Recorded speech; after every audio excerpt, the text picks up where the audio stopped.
नमस्कार दोस्तों। आज हम लोग अभी एग्ज़ाम करीब आ रहे हैं।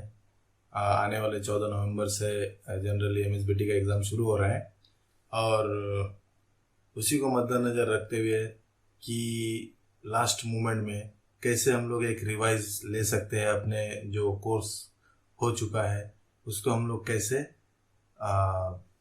रिवाइज ले सकते हैं और शॉर्ट टाइम में कैसे प्रिपेयर कर सकते हैं। तो ये सोचा गया है कि एमएसबीटी का जो प्रीवियस ईयर पेपर है अभी समर 19 का, उस पेपर को लेके थोड़ा सा डिस्कस किया जा सके, उसके ऊपर थोड़ा सा एनालिसिस कर ले कि उस पेपर में क्या है, किस कंटेंट के ऊपर ज़्यादा स्ट्रेस देना है, किसको अच्छे से प्रिपरेशन करना है और उसका स्ट्रेटेजी वगैरह क्या है, उसके ऊपर ये आज वीडियो बनाया जा रहा है। तो ईसीआई जो सब्जेक्ट है one of the most important और जो जिसको बोलेंगे टफ माना जाता है वो सब्जेक्ट है। रिजल्ट कुछ अच्छा खास नहीं आता है, तो डरने वाली कोई बात नहीं। अगर अच्छे से अभी भी प्रिपरेशन करेंगे तो हम लोग उस डर को निकाल सकते हैं और सब्जेक्ट का प्रिपरेशन अच्छे से अच्छा कर सकते हैं। तो प्रीवियस ईयर पेपर को लेके हम लोग थोड़ा सा डिस्कस करते हैं या फिर उसको रिवाइज करते हैं। ठीक है। MSBT board of technical education, ठीक है। तो समर 19 देख सकते हैं, समर 19 एग्जाम मॉडल आंसर। तो स्पेसिफिक इंपॉर्टेंट इंस्ट्रक्शन पहले देखे हैं कि answer should not be examined by keyword and not as word to word as given in the model answer scheme. पहला टॉपिक।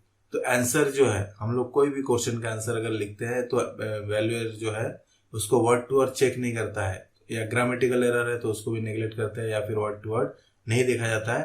कीवर्ड आंसर का जो सारांश है या फिर जो वो बताना चाहता है वो अवेलेबल होना चाहिए, यानी कीवर्ड होना चाहिए तो वो राइट होगा।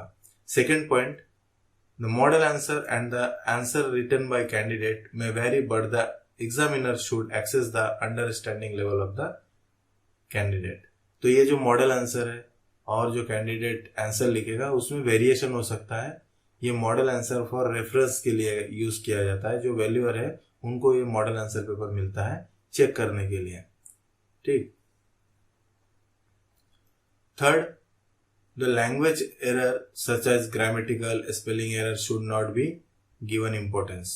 तो जैसे पहले ही बोला गया है कि इंग्लिश और कम्युनिकेशन स्किल को छोड़ के ये जो ग्रामेटिकल एरर है उसको नेग्लेक्ट किया जाता है, उतना कुछ इंपॉर्टेंस नहीं कंसिडर किया जाता है। तो इसलिए जो नॉन इंग्लिश मीडियम या कॉन्वेंट स्कूल के अलावा दूसरे कुछ बैकग्राउंड से आते हैं तो उनके लिए भी कोई दिक्कत नहीं है, अच्छे से कर सकता है। फोर्थ जो पॉइंट बोला है, while assessing figure examiner may give credit for principal component indicate in the figure.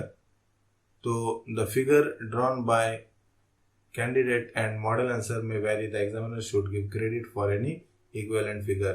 तो जब आंसर को चेक किया जाएगा तो क्रेडिट दिया जाता है ना, ज्यादा उसको अच्छा मार्क मिलने की अब चांसेस ज्यादा है जिसमें फिगर या फिर कुछ डायग्राम उसमें ड्रॉ होकर। उसी प्रकार से जो नेक्स्ट पॉइंट है उसमें बोला गया है कि स्टेप पे जो है ना वो मार्क दिया जाएगा।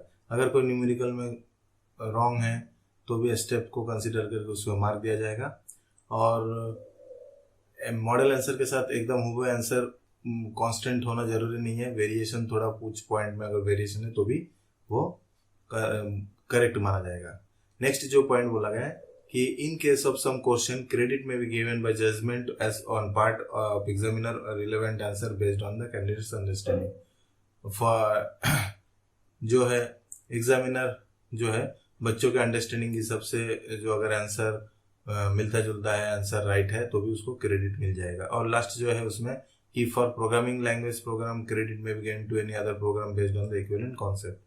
तो इस प्रकार से काफी जो है इंस्ट्रक्शन देखे हैं और उसको फॉलो करना है। जब भी पेपर सॉल्व करें तो वो इंस्ट्रक्शन पहले ही पढ़ लें।